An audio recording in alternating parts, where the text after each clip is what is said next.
আজকে আমাদেরকে হুমকি দিচ্ছে, চোখ রাখাচ্ছে। এই স্বৈরাচার বিদেশের মাটিতে গিয়েও আজকে বাংলাদেশের জনগণের প্রতি, মানুষের প্রতি, শিশুদের হত্যা, তাদের হত্যা করেছে, তাদের বিরুদ্ধে কুৎসা রটনা করছে, মিথ্যা কথা বলছে। লক্ষ লক্ষ রক্ত আমরা দিয়েছি মুক্তিযুদ্ধে, মা বোনের সম্ভ্রম হারিয়েছি।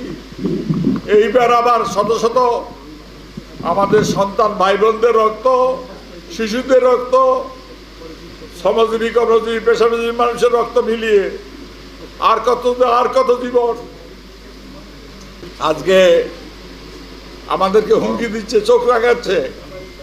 এই স্বৈরাচার বিদেশের মাটিতে গিয়েও আজকে বাংলাদেশের জনগণের প্রতি, মানুষের প্রতি, শিশুদের হত্যা, তাদের হত্যা করেছে, তাদের বিরুদ্ধে কুৎসা রটনা করছে, মিথ্যা কথা বলছে।